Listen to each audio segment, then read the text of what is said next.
The text came in at 11:04 p.m., the night before Thanksgiving. I was brushing my teeth when the screen lit up on the counter. Mom, Claire, don't come tomorrow. Evan doesn't feel comfortable. Let's keep the peace. That was it. No hi, honey. No, I'm sorry. Just 3 lines.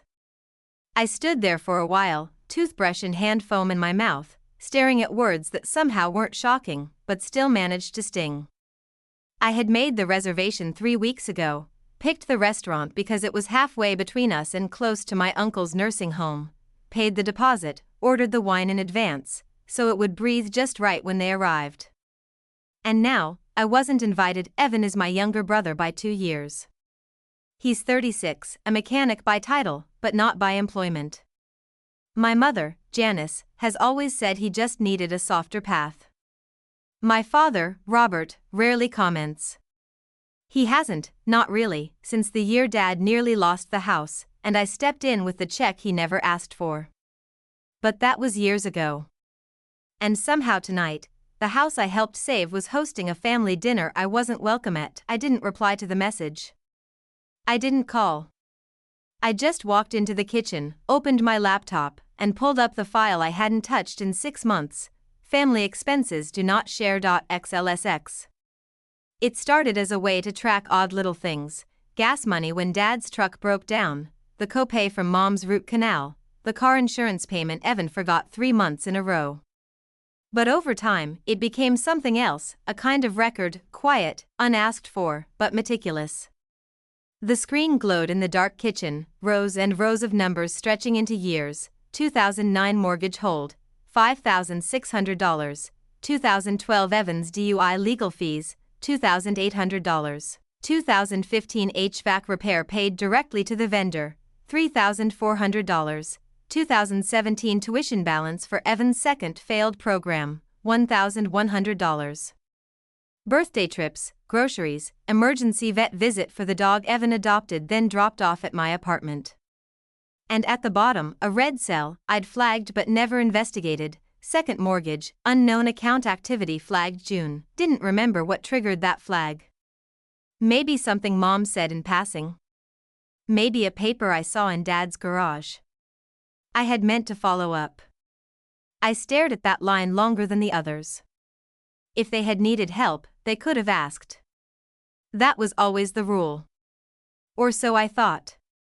But lately, I'd been wondering whether help was just what they called it when I gave something they didn't want to take responsibility for. The first time I remember being called steady, I was 3.5, standing barefoot on the front porch of our old ranch house in southern Illinois.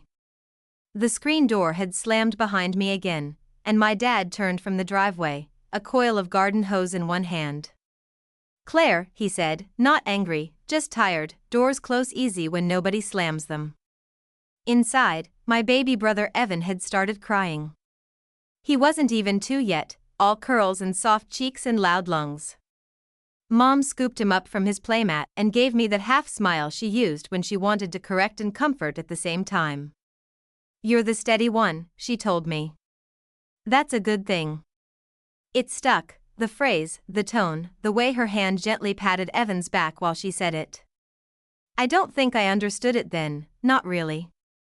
But I must have absorbed it because, from that day forward, I tried very hard not to slam anything. I was the one who remembered to bring the library books back. I never needed help packing my lunch or finding my shoes. When the dog ran off, I was the one who stood in the backyard with a flashlight until she came home. Evan was allowed to be wild, emotional, full of energy. I was steady. I was the hinge that didn't squeak, the plate that never broke, the child who didn't need chasing. It was meant as praise, I know that now. But it also meant I learned early how to stay quiet so others could be loud, how to be dependable, invisible, and still somehow expected to hold the house together. And no one ever asked if being steady came at a cost. I was 21 when the market collapsed, just out of college, still sharing a 1-bedroom with 2 roommates, working remote contracts that paid late and praised never.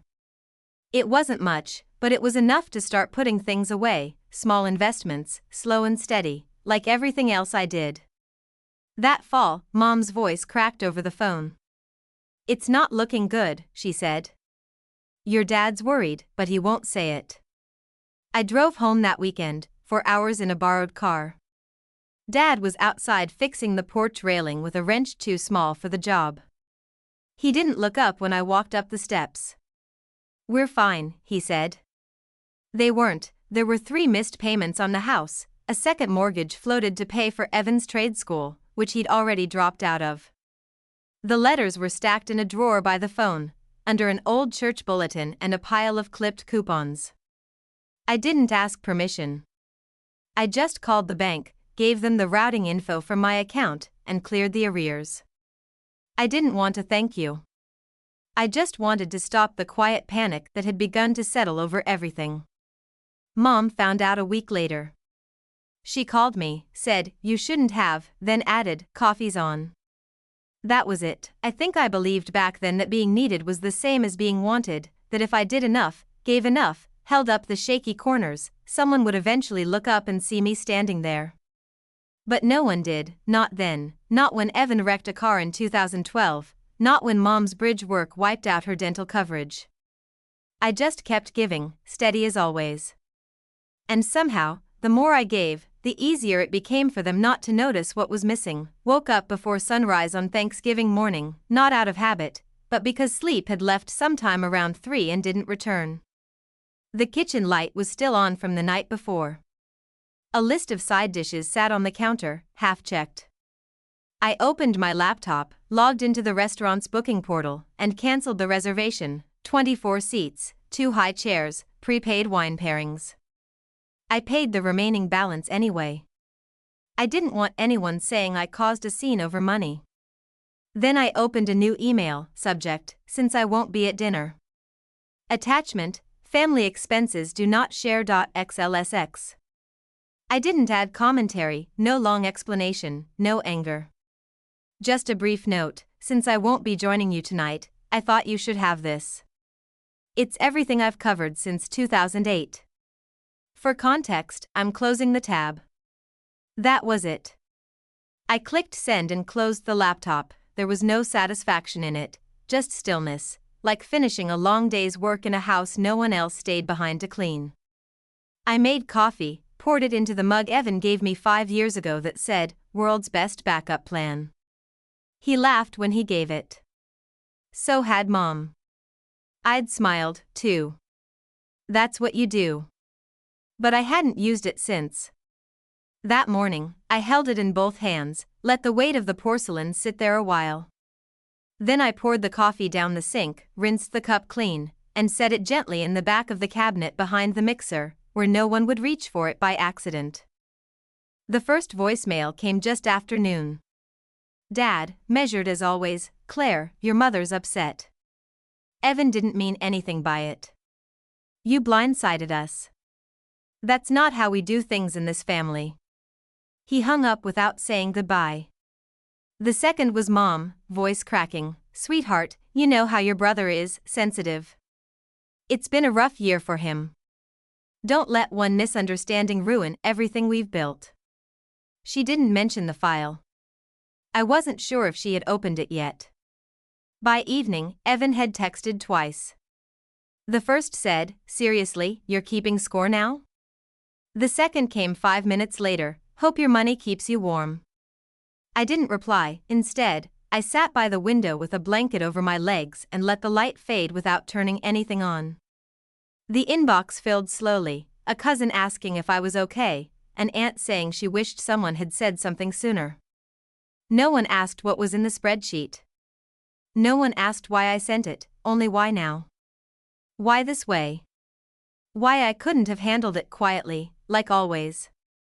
And that was the part that stung the most, not the disappointment in their voices, not the defensiveness, but the assumption that I was still the one who should have kept things from falling apart. The envelope had been sitting on the mantel since June, cream-colored, no return address, my name written in my father's shaky handwriting, neat but uneven, like the lines had cost him something. I hadn't opened it when it arrived. I remember picking it up, flipping it over, sensing it wasn't a birthday card or a thank you note, just a thickness to the paper and a kind of weight I wasn't ready for. So, I tucked it behind the ceramic clock and left it there. That Friday night, after the last text from Evan and Mom's third call in as many days, I took the envelope down and opened it slowly. Inside was a clipped stack of documents and a short note on lined paper. Claire, we've made mistakes. I've made mistakes, but you need to know what's going on. I didn't know where else to turn. Dad. The first document was a bank statement for a joint account in my parents' names, small withdrawals over time, $60, $85, $120, then larger ones, a transfer for $1,200 labeled repairs, $800 from a grocery chain near Evan's apartment, another for $350 to a boutique he used to tag on Instagram. The second page was worse, a scanned email between Dad and a financial advisor. Their house, the one I'd helped save in 2008, had been quietly refinanced twice. The latest loan was behind. They were weeks from missing payments again. Then came the sentence that stopped me. She says she's handling it, but Rachel Claire can't know. She's done enough already. He never said that to me, not once. But there it was, quiet, buried inside a digital conversation he likely hoped I'd never read. And now, even if they weren't asking for help, the damage was already done. The house, their security, the foundation they'd built their lives on, it was all slipping away. And the person they trusted to fix it was the one they'd just uninvited to dinner. I met with Miriam Kane the following Tuesday morning. Her office was in a converted Victorian just off the square, all worn hardwood and filtered light. She came highly recommended by a colleague who once described her as surgical with silence. That turned out to be true. Miriam was in her 50s, compact, sharp-eyed, not unkind, but clearly not one for small talk. I handed her the stack. I'd brought the bank statements from Dad's envelope, the flagged email printout, a few years of my own records, and the spreadsheet I'd sent on Thanksgiving Day. She laid them out on her desk in slow, precise rows, skimming with a pen between her fingers, no raised eyebrows, no commentary, just the steady shuffle of paper.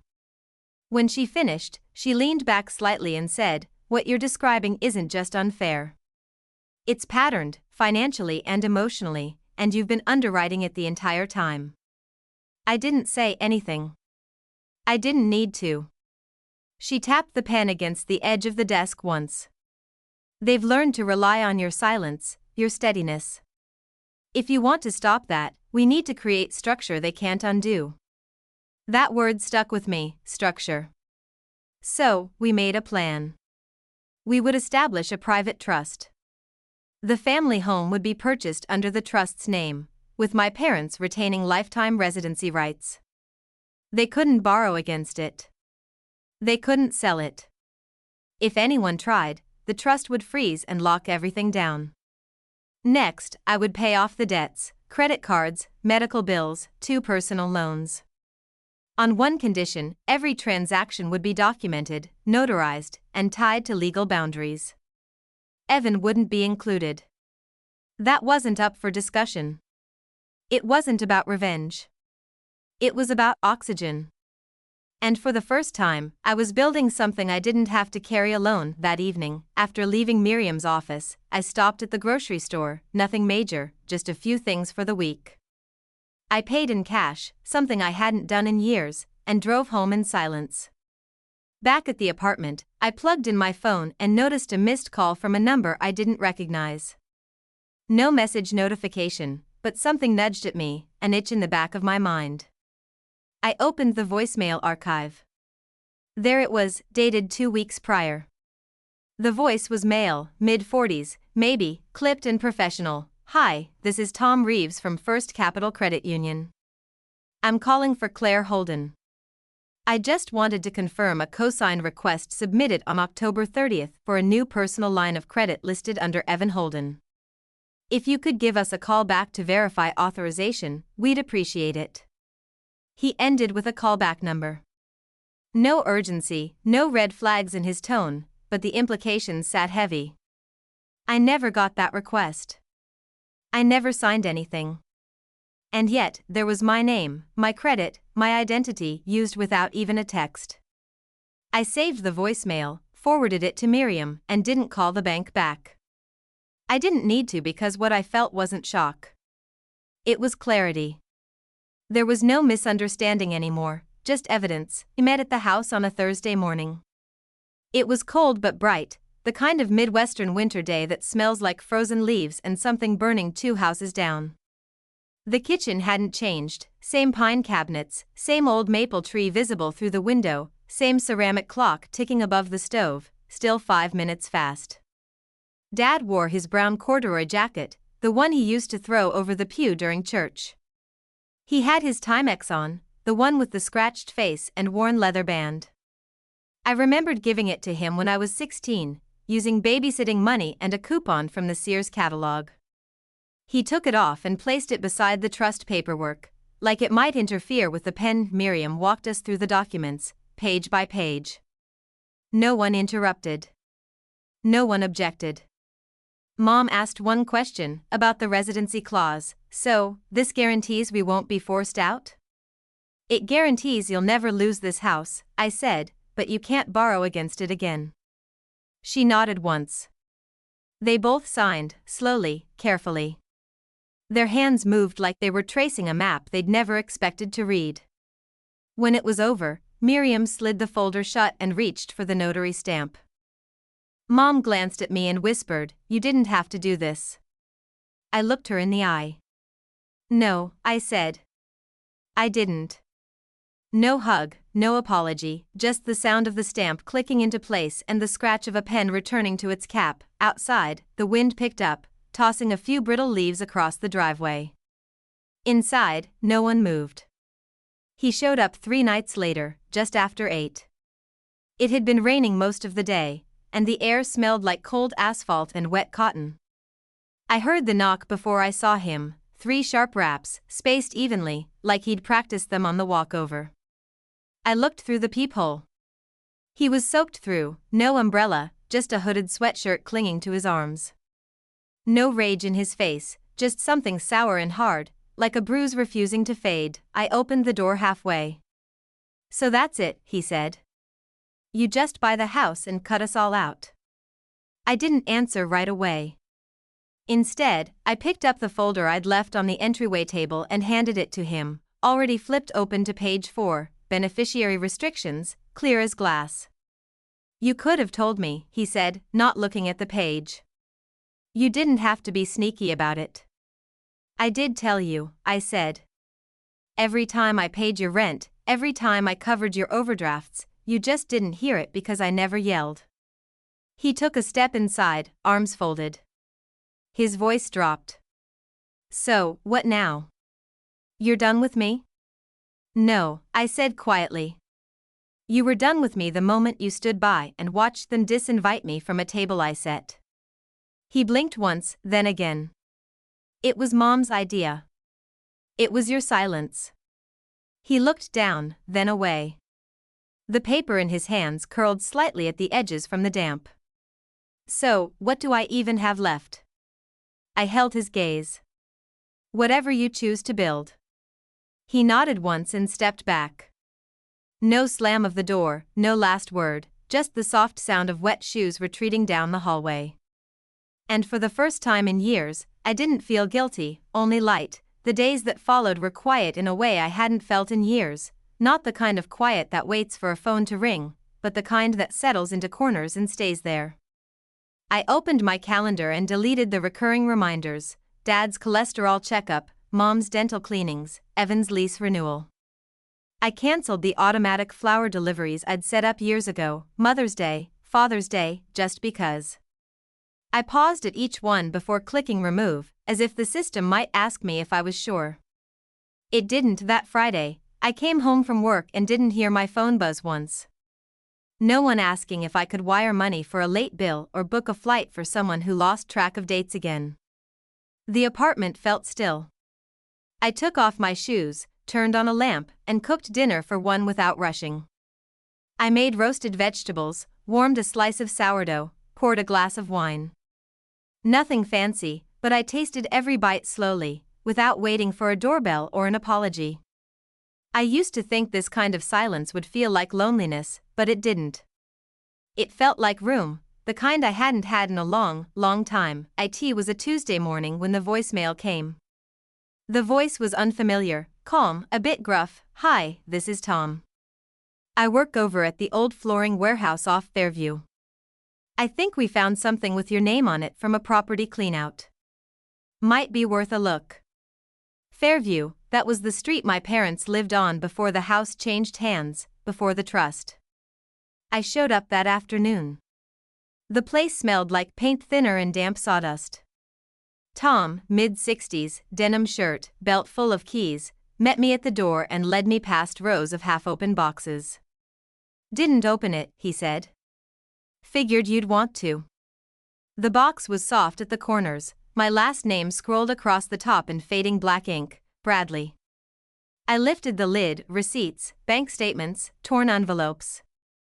Tucked beneath them, 2 spiral-bound notebooks. The handwriting was unmistakably Evan's, curved, slanted, always in black ink. He'd kept lists, expenses, real and padded, overdraft strategies, which credit cards had room. One page stopped me cold.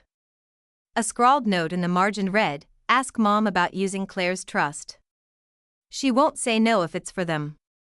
I held it for a long time. There were also apartment applications, half-completed forms with my email listed as guarantor, fake income claims, emergency contacts I never agreed to. He had tried to make me responsible without ever asking. Tom didn't ask questions, just stood nearby with his hands in his pockets. "Thank you," I said. Back home, I sat at my kitchen table and laid everything out. It wasn't that I didn't know. I just hadn't seen it all at once, on paper, in his handwriting. It was a kind of clarity I hadn't expected, and with it, a decision I hadn't realized I was already making. I called Miriam the next morning, told her about the notebooks, the applications, the language that didn't pretend anymore. She didn't ask for scans, just said, "Bring them in." By noon, the trust had been amended. We tightened every clause, no new liens, no unauthorized access. Any attempt to alter the terms would now trigger an automatic legal freeze. We added one more layer, an external trustee, independent and incorruptible, with no blood ties. The house was no longer just protected. It was sealed. That afternoon, I wrote a final letter, not to my parents, not to Evan, but to the trustee.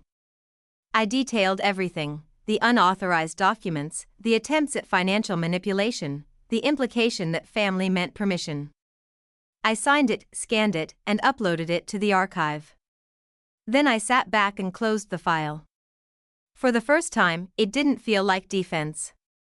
It felt like choice, a choice to end the pattern, a choice to let silence mean peace, not pressure, a choice to no longer be the ledger they drew from just because I never said no out loud, didn't send a message to Evan. I didn't call my mother. I didn't explain. There's a kind of freedom in not being owed anything, not even understanding. And maybe they'd never noticed the final boundary. Maybe they would just keep walking the perimeter, wondering why the gate no longer opens. That would be their story to carry. Mine had already moved on. That Sunday, I set the table, just one plate, one fork, one linen napkin folded beside a wine glass I hadn't used in years. The overhead light hummed softly, casting a warm halo over the oak surface I'd refinished myself 2 winters ago. I made roasted chicken with thyme and lemon, sautéed green beans, a small sweet potato split open and buttered. I poured a glass of red, nothing expensive, but it breathed well. The kind of meal I'd spent a decade planning for others, down to their preferences, their allergies, their favorites. But tonight wasn't for them. There were no empty chairs, no extra settings just in case someone showed, no waiting for a doorbell or a voice down the hall asking where the napkins were. I sat slowly, took a bite, chewed, took another, let time pass like it had never been allowed to before. When I finished, I cleared the plate, washed it by hand, dried it with the towel Mom embroidered back in '92.